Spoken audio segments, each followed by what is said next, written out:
میری آنکھوں سے آنسو رواں تھے۔ بہت جلد ہی میرا ہاتھ اس کی گرفت میں تھا جس پر پٹی بندھی ہوئی تھی۔ میں نے اپنا آپ اسے چھڑایا۔ کہنے لگا، کہاں چلی گئی تم؟ اشو، تم زندہ ہو؟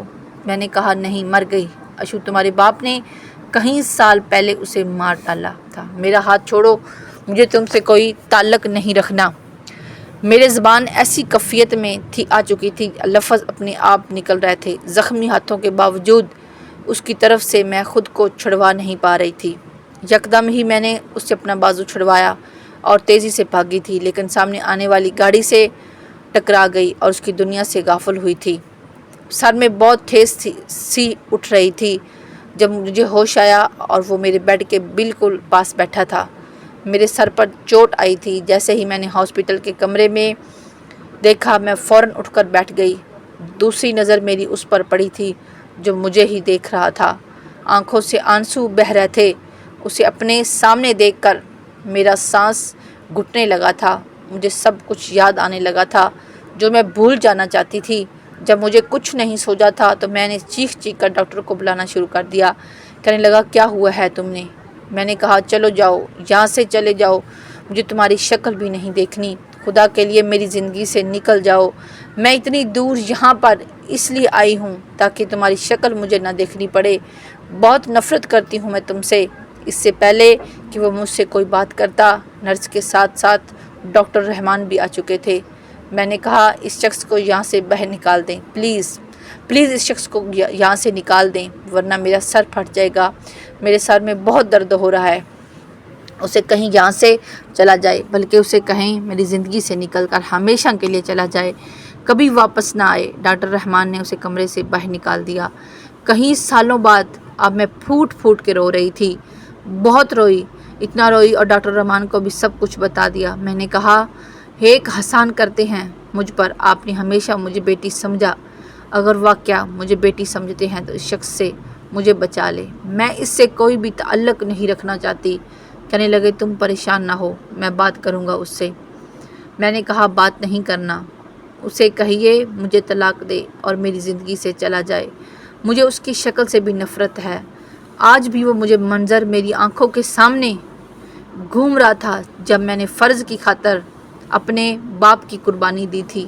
اس کے باپ کے سامنے کھڑے ہو کر میں نے یہ کہا تھا کہ میں اپنے رب کے سامنے شرمندہ نہیں ہونا چاہتی۔ اگر میرے باپ کی زندگی ہے تو میرا رب اسے ٹھیک کر دے گا، ورنہ وہ میرے رب کے حوالے، لیکن میں اس بچے کو کوئی بھی نقصان نہیں پہنچا سکتی۔ میرے سسر نے بڑی بے حسی کا مظاہرہ کرتے ہوئے کہا تھا کہ ٹھیک ہے، تم وہاں آپریشن نہیں کرو گی تو تمہارا باپ بھی سسک سسک کے مر جائے گا۔ اس نے فون پر کہا کہ اس شخص کا آپریشن بیچ میں روک دیا جائے، مرتا ہے تو مرنے دو اس کو، جب اس کی بیٹی کو ہی اس کی پرواہ نہیں تو ہم کون ہوتے ہیں۔ مجھے اس شخص سے نفرت محسوس ہونے لگی تھی۔ میں کمرے سے باہر آئی، اپنے آنسو صاف کرتے ہوئے سیدھا اس کسان کے پاس گئی تھی جس کے بیٹے کے گردے میں پتھری تھی۔ میں نے جا کے اسے ساری حقیقت سے آگاہ کر دیا اور اسے کہا کہ خدا کے لیے یہاں سے چلے جائیں، یہ تمہارے بیٹے کو مار ڈالیں گے، کسی اور ہاسپٹل میں چلے جاؤ۔ میری یہ ساری بات سن کر وہ شخص اپنے بچے کو لے کر وہاں سے چلا گیا تھا، اور چند منٹ بعد ہی مجھے نرس نے بتایا کہ آپ کے والد انتقال کر چکے ہیں۔ میں جانتی تھی کہ میرے والد کا قتل کیا گیا، لیکن جب کچھ دیر بعد جمشید میرے پاس آئے، کہنے لگے، ڈاکٹر نے بہت کوشش کی بچانے کی، لیکن اس نے مجھے بازو سے پکڑ کر ہمدردی کے چند جملے بولنے چاہیے تھے کہ میں نے اس کا ہاتھ چھٹک دیا۔ میں نے کہا، میرا باپ مرا نہیں ہے، تمہارے باپ نے اسے مار ڈالا، قاتل ہے وہ، تمہارا باپ قاتل ہے، سنا تم نے؟ ڈاکٹر جمشید کمال، تمہارے باپ نے مار ڈالا میرے باپ کو۔ یہ ساری باتیں سننے کے بعد میں چلا چلا کر رو رہی تھی۔ وہاں پر کھڑے بہت سے مریض اور ہاسپٹل کا سٹاف مجھے یوں بولتے ہوئے دیکھ رہا تھا۔ وہ بڑے غصے سے میرے پاس آیا، کہنے لگا، مجھے بھی تمہارے والد کی موت کا افسوس ہے، لیکن کیوں تماشا بنا رہی ہو؟ کیا اول فول بولے جا رہی ہو؟ شرم نہیں آتی تمہیں؟ میں نے اس کا گریبان پکڑ کر جھنجھوڑ کے رکھ دیا۔ میں نے کہا، تم اور تمہارا باپ چور ہے، ظالم ہے، کسائی ہے، بے حس ہے، لوگوں کا علاج نہیں کرتے، ان سے پیسے بٹورتے ہیں، آپریشن کے نام پر ان کے اذان نکالتے ہیں اور اس کا سودا کرتے ہیں۔ یہ ہے تمہارے باپ کا اصل۔ میرا یہ کہنا تھا کہ جمشید نے بہت زور سے میرے منہ پر تھپڑ مارا تھا۔ کہنے لگا، خبردار جو میرے باپ کے بارے میں کچھ بھی کہا۔ میں نے کہا، لیکن میری زبان کوئی نہیں روک سکتا۔ میں تمہارے باپ کو سلاخوں کے پیچھے بند کروا دوں گی، اسے چھوڑوں گی نہیں۔ لیکن میں اکیلی تھی، ایک کمزور لڑکی تھی، نہ میرے پاس اتنا پیسہ ہے اور نہ ہی میری آواز کوئی سن سکتا ہے۔ پیسہ جب کچھ دکھا دیتا ہے۔ بہرحال میں نے ڈاکٹر کمال کے خلاف کیس دائر کروایا تھا، لیکن پیسوں کے بل بوتے پر وہ باعزت بری ہو گیا۔ اس وقت جمشید بھی مجھے نفرت سے دیکھ رہا تھا۔ میں جانتی تھی کہ یہاں سچ اور حق کی کوئی سنوائی نہیں۔ یہ بے حسوں کا ملک ہے، یہاں پر سارا نظام ہی کرپٹ ہے، اندھا قانون ہے۔ یہاں میرے جیسی ڈاکٹر کی کوئی سنوائی نہیں۔ یہاں بس اس کی سنی جاتی ہے جس کے پاس اصل رسوخ اور دولت ہے۔ اس لیے سب کچھ چھوڑ پھاڑ کر ایبٹ آباد آ گئی تھی۔ وہاں آ کر مجھے پتہ چلا کہ میں حاملہ ہو چکی ہوں۔ جس اولاد کی خواہش میں نے پچھلے 7 سال سے کی تھی، اب مجھے اس کی خوشخبری کے ملنے پر خوشی کے بجائے افسوس ہو رہا تھا۔ اپنے آپ سے گھن محسوس ہو رہی تھی کہ میں نے کس شخص کی اولاد کو اپنے وجود میں پالنا شروع کیا ہے۔ وقت گزرنے لگا تھا۔ میں نے ایبٹ آباد کے ہی ایک ہاسپٹل میں جاب شروع کر دی۔ میں نے ایک بیٹے کو جنم دیا تھا۔ اپنی زندگی سے میں نے جمشید کا نام کا پتہ پھاڑ کر پھینک دیا تھا۔ بس یہ تھا کہ میں اس کے نام کی زنجیر میں بندھی ہوئی تھی، اس کے نکاح میں تھی، اور مجھے یہ نکاح کسی قید سے کم نہیں لگتا تھا۔ 3 سال کا تھا فائز جب اس نے مجھ سے اپنے باپ کے بارے میں پوچھا تھا۔ میں نے کہا، تمہارے والد کا انتقال ہو گیا، تمہارا ڈیڈ مر چکے ہیں، اللہ کے پاس جا چکے ہیں۔ لیکن میں سوچ چکی تھی کہ مجھے اس شخص کا بھی سامنا کرنا ہی نہیں، اور اگر ہو بھی گیا تو میں اس سے خلا لے لوں گی۔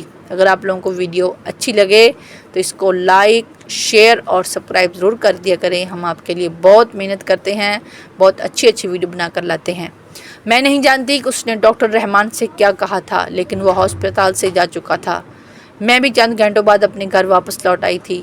2 دن کہیں نہیں گئی کہ شاید وہ جا چکا ہے۔ یہی میری سب سے بڑی غلطی تھی۔ میں نے 2-3 دن بعد ہاسپٹل جوائن کر لیا۔ ابھی مجھے ہاسپٹل میں آئے ہوئے تھوڑا ٹائم ہوا تھا کہ گھر سے کال آ گئی۔ ملازمہ کہنے لگی کہ فائز گھر کے باہر بنے گارڈن میں کھیل رہا تھا اور وہ کام کر رہی تھی کہ اچانک سے اس کے چیخنے کی آواز آئی۔ جیسے ہی وہ باہر آئی تو فائز اسے کہیں بھی نظر نہیں آیا، پتہ نہیں کہاں چلا گیا۔ وہ کہہ رہی تھی کہ اس نے اس کو بہت ڈھونڈا لیکن وہ کہیں نظر نہیں آ رہا۔ یہ سننا تھا کہ میری جان نکل گئی تھی۔ میرا بچہ کہاں جا سکتا تھا؟ میں فوراً سے گھر پہنچی۔ گھر کے آس پاس موجود سب گھروں سے پوچھ لیا لیکن وہ کہیں نہیں تھا۔ 2 دن میں اپنے بیٹے کو ڈھونڈتی رہی۔ پھر مجھے ایک ان نون نمبر سے کال آئی تھی۔ میں نے فون اٹھایا۔ میں روئی جا رہی تھی جب میں نے اس کی آواز سنی تھی۔ کہنے لگا، میرا بیٹا میرے پاس ہے۔ یہ سن کر میرا دماغ چکرا کر رہ گیا تھا۔ کہنے لگا، مجھے تو پتہ ہی نہیں تھا کہ اللہ نے مجھے ایک بیٹے سے بھی نواز دیا ہے۔ میں نے کہا، تمہارا بیٹا نہیں ہے فائز، صرف میرا ہے جمشید۔ مجھے میرا بچہ واپس کر دو۔ میرے جینے کا بس وہی ایک آسرا ہے۔ کہنے لگا، اگر تمہیں بچہ چاہیے تو پھر تمہیں ایک ایڈریس سینڈ کر رہا ہوں، وہاں پہنچ جاؤ اور دیکھو، اکیلی آنا۔ لیکن میں اس سے ملنا نہیں چاہتی تھی۔ میں سیدھا پولیس اسٹیشن گئی اور جا کر کہا کہ میرا بچہ اغوا ہو گیا ہے اور میں جانتی ہوں اسے کس نے اغوا کیا ہے۔ پولیس والا یہ سن کر کہنے لگا کہ بتائیے۔ میں نے کہا کہ اسے میرے شوہر نے اغوا کیا ہے اور وہ مجھ سے میرا بچہ چھیننا چاہتا ہے۔ میری بات سن کر وہ پولیس والا مجھے حیرت سے دیکھنے لگے۔ کہنے لگا، ایک باپ اپنے بیٹے کو کیسے اغوا کر سکتا ہے؟ میں نے کہا، وہ کر سکتا ہے، اسی نے کیا ہے، مجھے اس کی کال آئی ہے۔ کہنے لگا، کیا وہ آپ کا شوہر نہیں؟ کیا آپ اس کے نکاح میں نہیں ہیں؟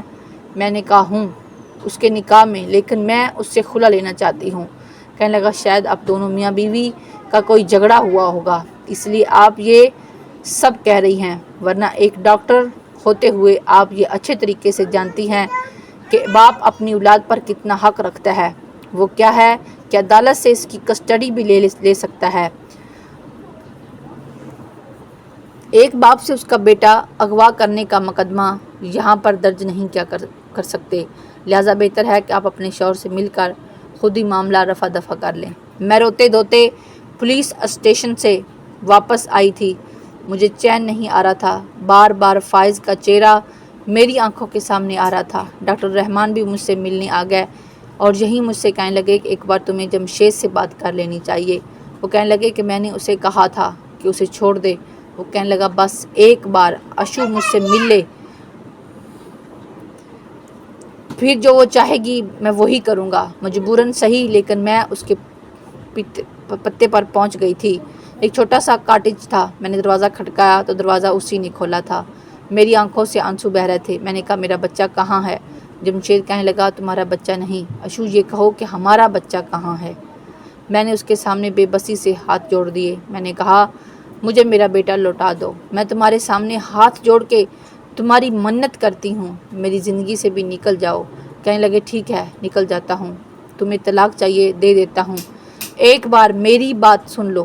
میں نے کہا مجھے سب کچھ نہیں سننا، مجھے تمہاری کوئی بات نہیں سننی، لیکن میں اسے ایک بھی موقع نہیں دینا چاہتی تھی۔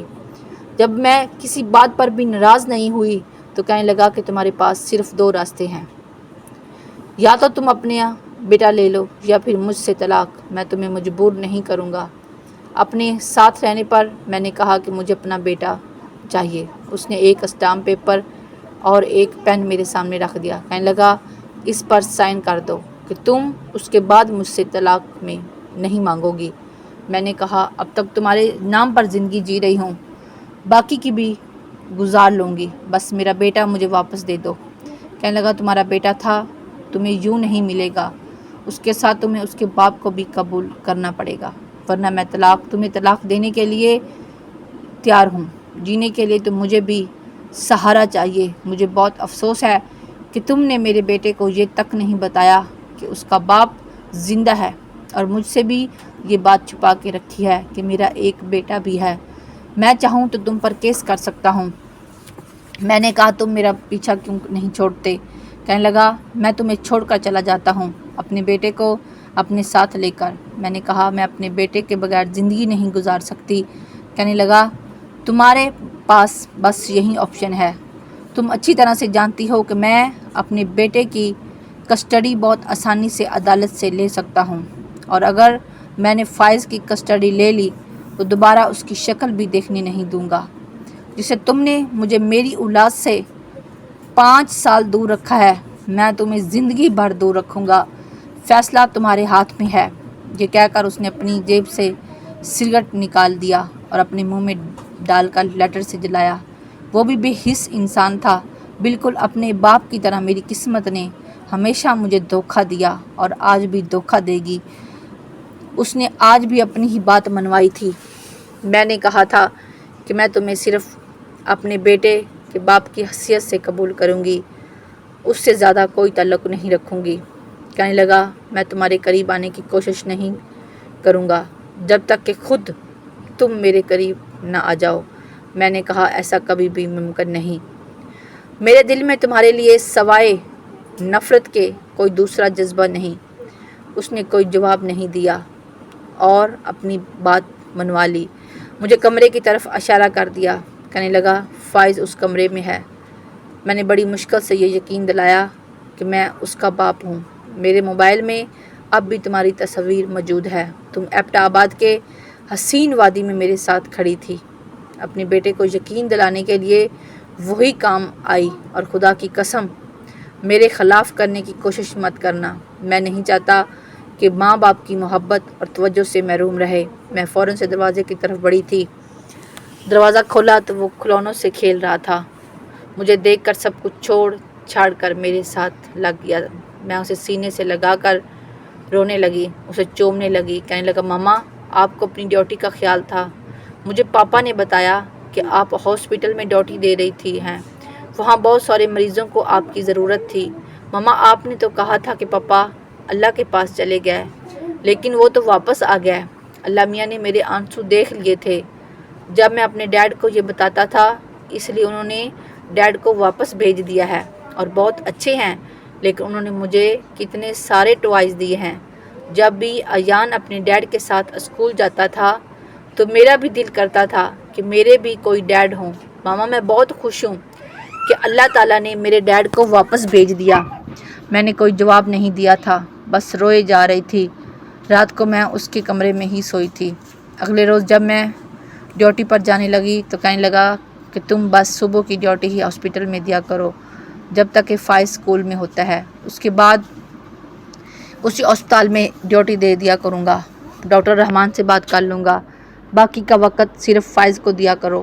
میں نے کہا کوئی بھی اختلاف نہیں کیا تھا، میں خود بھی یہیں چاہتی تھی کہ میں اپنے بچے کے ساتھ وقت گزاروں، اس لیے بس صبح کی ڈیوٹی دے کر واپس آ جاتی تھی۔ رات کو جمشید کے آنے سے پہلے کھانا کھا کے اپنے بچے کے ساتھ کمرے میں بند ہو جاتی تھی۔ میں نہیں چاہتی تھی کہ فائز اپنے باپ کے ساتھ وقت گزارے۔ مجھے یہ بھی پرواہ نہیں تھی کہ وہ کیا کھانا کھاتا ہے۔ میں نے کبھی اس کے لیے کھانا نہیں بنایا تھا۔ سردی کی شدت بہت زیادہ بڑھتی جا رہی تھی اور رات بھی کافی گہری ہو چکی تھی۔ میں نے سوچا کہ شاید وہ سو چکا ہوگا، اس لیے میں نے کمرے کی کنڈی کھولی اور باہر آ کر سوچا کہ اپنے لیے کافی کا ایک کپ بناؤں۔ جیسے ہی میں کچن میں داخل ہوئی تو وہ وہیں پر بیٹھا کھانا کھا رہا تھا۔ بس اپنے سامنے دیکھ کر میں وہیں سے پلٹ گئی۔ کہنے لگا اشو میری بات سنو، لیکن میں نہیں گئی تھی، رکی تھی۔ جیسے ہی میں فائز کے کمرے میں داخل ہوئی وہ بھی میرے پیچھے آ گیا۔ کہنے لگا اپنی کوئی بھی صفائی نہیں پیش کرنا چاہتا تمہارے سامنے، پھر اپنی جیب سے پیسے نکال کر میرے ہاتھ میں رکھ کے کہنے لگا گھر کا خرچہ ہے۔ میں نے کہا مجھے نہیں چاہیے تمہاری حرام کی کمائی جو تم مریضوں سے لیتے ہو۔ کہنے لگا یہ ناجائز نہیں ہے، چاہو تو ڈاکٹر رحمان سے پوچھ لو، میری محنت کی کمائی ہے، میں وہاں جاب کرتا ہوں۔ پھر بھروسہ نہیں ہے تمہیں لیکن ڈاکٹر رحمان پر تو ہے نا، پوچھ لو، ان سے یقین کرو۔ لیکن میں سب کچھ سمجھ چکا ہوں، 5 سالوں میں زندگی کی حقیقت پتہ چل چکی ہے، لیکن تم کبھی بھی یقین نہیں کرو گی۔ تم یقین کیسے کر سکتی ہو؟ میں نے بہت بڑا زخم کھایا تھا، اپنے باپ کو کھویا تھا، باپ بیٹے کی بے حسی میں نے دیکھی تھی، میں کیسے اس پر یقین کر سکتی تھی؟ لیکن ڈاکٹر رحمان جمشید کی بہت تعریف کرنے لگے تھے، کہتے تھے کہ وہ پہلے جیسا نہیں رہا، بہت بدل گیا ہے، پورا ہاسپٹل اس نے سنبھال رکھا ہے، اگر کوئی خود کو کسی کی محبت میں بدل لے تو اس کے لیے گنجائش نکال لینے میں کوئی حرج نہیں ہوتی۔ میں نے ڈاکٹر کی بات سن کر انسنی کر دی تھی۔ اب وہ رات کے 12 بجے تک واپس لوٹتا تھا کیونکہ ایمرجنسی کے سارے کیس وہی ہینڈل کرنے لگا تھا۔ ایک بار پھر میں نے میرے قریب آنے کی کوشش کی تھی، نیند نہیں آ رہی تھی۔ جب میں باہر آئی تو وہ کچن میں کھانا کھا رہا تھا، صرف فائز کی بڑائی کے بارے میں پوچھتا تھا یا خاموشی سے میرے ہاتھ میں خرچہ رکھ دیتا تھا۔ البتہ سگریٹ پینے لگا تھا، اب بھی اس نے اپنے لبوں پر سگریٹ لگایا ہوا تھا، ساتھ ہی کافی میکر میں کافی بنا رہا تھا۔ میں کچن کے دروازے کے پاس آئی اور میں نے کہا کہ کل فائز کے اسکول میں پیرنٹس ٹیچر میٹنگ ہے۔ کہنے لگا ٹھیک ہے، مجھے جگہ دینا، میں ساتھ چلوں گا۔ اس سے پہلے کہ میں کچن سے واپس پلٹتی وہ پوچھنے لگا کافی پیو گی؟ میں نے کہا نہیں، کافی پینی چھوڑ دی ہے، میں اپنی گزشتہ زندگی بہت پیچھے چھوڑ آئی ہوں۔ کہنے لگا اگر کبھی پلٹ کر دیکھو تو میں تمہیں ویسے ہی ملوں گا، انہی راستوں پر تم مجھے اپنا منتظر پاؤ گی، نہ چاہتے ہوئے بھی۔ لیکن نہ جانے کون سی کشش تھی جب مجھے اس کی جانب کھینچنے لگی تھی۔ پیرنٹس ٹیچر میٹنگ کے بعد فائز ضد کرنے لگا کہ اسے برف باری میں کھیلنا ہے۔ جمشید اس سے بہت محبت کرتا تھا، چھٹی کا پورا دن اسی کے ساتھ گزارتا تھا، اسی کے ساتھ کھیلتا، وہ اس سے باتیں کرتا اور وہ بھی ڈیڈ ڈیڈ کہہ کر بار بار اس کے ساتھ لپٹ جاتا تھا۔ حالانکہ میں نے کبھی بھی اپنے بیٹے کو کسی چیز کی کمی نہیں ہونے دی تھی، لیکن جتنا خوش وہ اپنے باپ کے ساتھ رہ کر تھا پہلے کبھی نہیں ہوا تھا۔ اب بھی دونوں باپ اور بیٹا برف کے گولے بنا کر ایک دوسرے پر پھینک رہے تھے کہ جب فائز میرے پاس آ گیا، کہنے لگا ممی آپ ہمارے ساتھ کیوں نہیں کھیل رہی؟ میں نے کہا مجھے اچھا نہیں لگتا۔ جمشید کہنے لگا تمہاری ممی کو ہار جانے کا ڈر ہے، اس لیے مقابلے سے ڈرتی ہے، جانتی ہے کہ مجھ سے جیت نہیں پائے گی۔ یہ سن کر میں نے اسے تعجب سے دیکھا تھا، پھر چلتے ہوئے اس کے پاس آ گئی۔ میں نے کہا میں ہاری ہوں آپ سے۔ کہنے لگا جب پہلی بار آپ میرے ساتھ ایبٹ آباد آئی تھی میں نے حیرت سے اسے دیکھا تھا، میں نے کہا جھوٹ مت بولیں، ہاری میں نہیں بلکہ آپ ہارے تھے مجھ سے، شاید بھول رہے ہیں آپ۔ کہنے لگا مجھے تو سب یاد ہے، بھول تو تم گئی ہو، ہر بار ہارنے کے بعد تم یہیں مکر جاتی تھی۔ میں نے کہا فائز کے سامنے جھوٹ مت بولیں، ہر بار آپ ہارتے تھے۔ کہنے لگا پلیز اشو، فائز کے سامنے نمبر مت بڑھاؤ۔ مجھے جمشید کے جھوٹ پر غصہ آنے لگا۔ میں نے نیچے سے برف پکڑی اور اس کا ایک گولا بنا کر اس کو پھینکنا شروع کر دیا۔ پتہ ہی نہیں چلا کہ کب ایبٹا آباد کا پہلا ٹرپ یاد آنے لگا تھا۔ اس بار بھی میں ہی جیت رہی تھی، لیکن اپنا بچاؤ کرتے ہوئے میں پیچھے کی جانب قدم بڑھانے لگی۔ یکدم سے جمشید بھاگتے ہوئے میرے پاس آنے لگا۔ کہنے لگا اشو پیچھے کھائی ہے، پیچھے قدم مت بڑھانا۔ لیکن تب تک میں اپنا توازن کھو چکی تھی۔ اس سے پہلے کہ میں کلا بازی کھاتے ہوئے پیچھے گرتی، جمشید نے میرا ہاتھ پکڑ کر مجھے اپنی جانب کھینچا تھا۔ اگلے ہی لمحے میں اس کے سینے سے جا لگی تھی۔ خوف زدہ بھی تھی، اس لیے بے اختیار اس کے پہلو میں پناہ تلاش کرنے لگی تھی۔ وہ بھی مجھے اپنے حصار میں لے چکا تھا۔ کہنے لگا پاگل ہو گئی ہو تم، پیچھے دیکھ نہیں سکتی تھی؟ اگر گر جاتی تو؟ بڑی زور سے اس کا دل دھڑک رہا تھا۔ میں یکدم ہی سنبھلی تھی، پھر خود کو اس سے آزاد کروایا۔ باقی کے پورے راستے وہ خاموش ہی رہا تھا، سگریٹ پیے جا رہا تھا۔ فائز بھی یہ سب دیکھ کر گھبرا گیا تھا، گاڑی میں میری گود میں ہی بیٹھا رہا تھا۔ پہنچتے پہنچتے وہ سو چکا تھا۔ جمشید نے ہی اسے کمرے میں لٹایا تھا، پھر میرا ہاتھ پکڑا اور مجھے زبردستی اپنے کمرے میں لے گیا۔ میں نے کہا میرا ہاتھ چھوڑو۔ جمشید کہنے لگا آج جب تک تم میری بات نہیں سن لیتی میں تمہیں نہیں چھوڑوں گا۔ پیچھے 5 سال سے سزا کاٹ رہا ہوں اشو، بس ایک سے زیادہ کا حقدار نہیں ہوں۔ میں قصور میرے باپ کا تھا، میرا نہیں۔ یہ کہتے ہوئے مجھے اپنے کمرے میں لے آیا۔ میں نے کہا مجھے کوئی وضاحت نہیں چاہیے۔ کہنے لگا لیکن مجھے دینی ہے اشو، اگر وضاحتوں سے دل کا آئینہ صاف ہو سکتا ہے، زندگی سدھر سکتی ہے تو مجھے وضاحت دینی ہے۔ میری محبت میں کوئی کھوٹ نہیں ہے، میں سچ نہیں جانتا تھا، مجھے نہیں پتا تھا کہ میرا باپ شہرت اور دولت کے نشے میں اندھا ہو چکا ہے۔ جو کچھ ڈیڈ نے تمہارے والد کے ساتھ کیا مجھے ڈاکٹر ادریس نے بتا دیا تھا۔ سچ جان کر میں نے تمہیں تلاش کرنے کی بہت کوشش کی، لیکن تم مجھے کہیں نہیں ملی۔ ڈیڈ کا گھر میں نے سچ جان کر ہی چھوڑ دیا تھا۔ میرے جس باپ کو اپنے علاج پر گھمنڈ تھا وہ خود کینسر جیسے مرض میں مبتلا ہو چکا تھا، اور کسی بھی علاج سے انہیں افاقہ نہیں ہوا، اور ان کا سارا غرور گھمنڈ ختم ہو چکا تھا۔ میرے باپ نے بہت سسک کر اپنی جان دی ہے۔ میں اگر مطلبی ہوتا تو آج تک تمہاری تلاش میں نہ ہوتا، بلکہ اپنی نئی زندگی شروع کر چکا ہوتا۔ لیکن مجھے یقین تھا کہ تم مجھے مل جاؤ گی، اس لیے ایبٹا آباد تک تمہیں ڈھونڈنے آیا تھا۔ لیکن میری قسمت ایسی تھی، راستے میں میرا ایکسیڈنٹ ہو گیا۔ کہنے لگا میں نے اپنے ہاسپٹل کا نقشہ بدل کے رکھ دیا ہے، تم ایک بار وہاں جا کر دیکھ تو لو، وہاں اب مفت علاج ہوتا ہے، مریض کو انسان سمجھا جاتا ہے۔ پھر کہنے لگا اشو سچ بتاؤ، کیا ایبٹا آباد کو دیکھ کر تمہیں کوئی بھی حسین لمحات یاد نہیں آئے جو ہم نے ساتھ گزارے تھے ایک دوسرے کی محبت میں کھو کر؟ کیا ہم انہیں اچھے لمحوں سے دوبارہ زندگی کا سفر شروع نہیں کر سکتے؟ پلیز اشو، بس آخری موقع دے دو مجھے پلیز۔ میں تم سے معافی مانگتا ہوں اپنی کیے کی، جو میں نے نہیں بھی کیا وہ بھی، پلیز ایک موقع آپ مجھے دے دیں۔ لیکن میں فیصلہ نہیں کر پا رہی تھی، آپ ہی کچھ مشورہ دیں، کیا میں ایک نئی زندگی کا آغاز شروع کر دوں؟